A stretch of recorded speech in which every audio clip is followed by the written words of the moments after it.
अपनी जुबान है। जुबान एक हो तो दिल भी एक होने चाहिए। जय हिंद। तो आज अपन बात करेंगे पान मसाला इंडस्ट्री की, जो कि भारत में इतनी गंदगी, बीमारी और मौत का कारण है।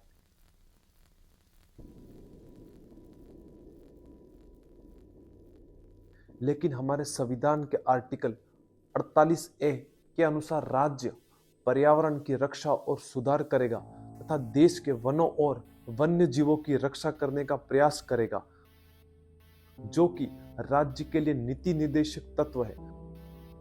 मतलब ये सरकार की इच्छा पर निर्भर है कि वो पर्यावरण को साफ सुथरा रखना चाहती है या नहीं। शायद तभी अंतर्राष्ट्रीय रूप से सस्टेनेबल डेवलपमेंट गोल की जरूरत पड़ी।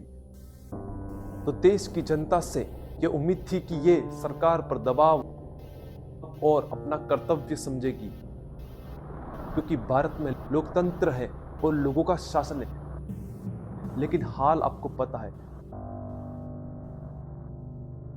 तो दूसरी ओर हमारे संविधान का आर्टिकल 51A में लोगों का यह कर्तव्य होगा कि वनों, झीलों, नदियों और वन्य जीवों सहित प्राकृतिक पर्यावरण को महत्व देना और उसकी रक्षा करना और उसमें सुधार करना और जीवित प्राणियों के प्रति दया भाव रखना, जो कि हमारा मूल कर्तव्य है।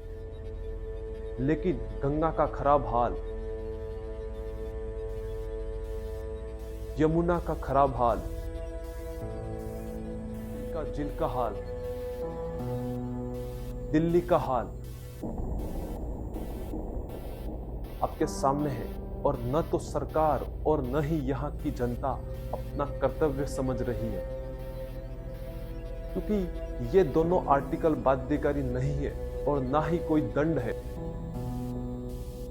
और रही बात सरकार की, तो अब पान मसाला इंडस्ट्री 53,500 करोड़ की है, जो 4 से 5 करोड़ लोगों को प्रत्यक्ष अप्रत्यक्ष रूप से रोजगार देती है। और सरकार ने आप सबको रोजगार दिया ही है। समझ रहे हो? और भारत पान मसाला एक्सपोर्ट में नंबर 1 है और दुबई हमारा सबसे बड़ा इंपोर्टर है, क्योंकि वहां भी 30% इंडियन रहते हैं।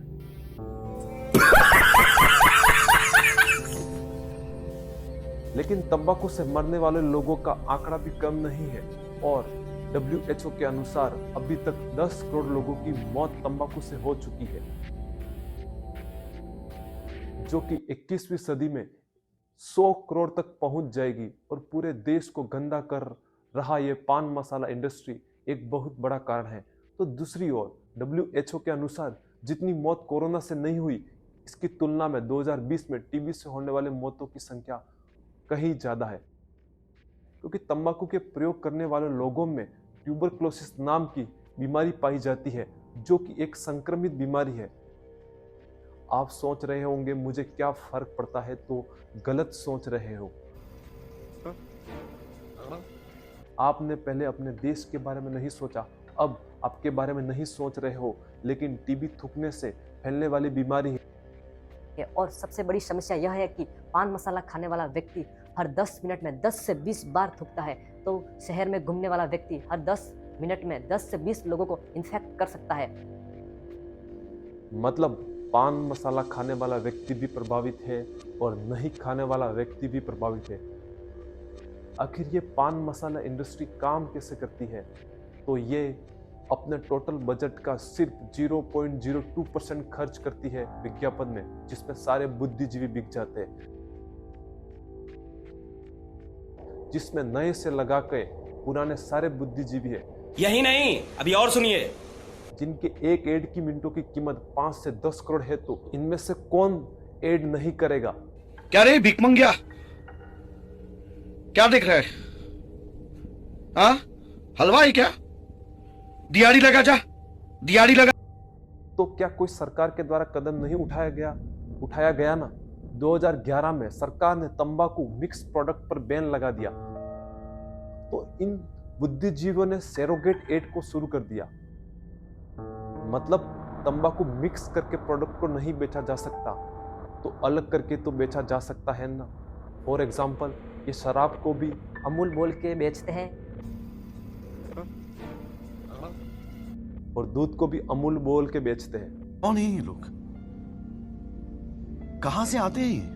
क्योंकि विमल की एड बेची जाती है विमल इलायची के नाम से, ना कि विमल तंबाकू के नाम से।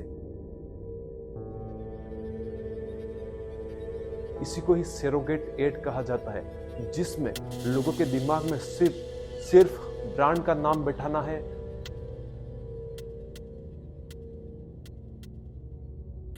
लेकिन इस ब्रांड के नाम पर शराब, सब्जी, दूध, तंबाकू, अफीम, कपड़ा कुछ भी बेचा जा सकता है।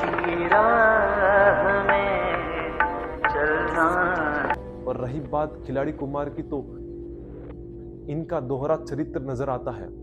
कभी ये नशीले पदार्थों का ऐड करते हैं तो कभी ये सिगरेट को नहीं पीने की बात करते हैं, तो कभी माफी मांगते नजर आते हैं, जिस कारण इनको अक्सर ट्रोल भी किया जाता है। लेकिन देश का हित चाहने वालों की भी कमी नहीं है।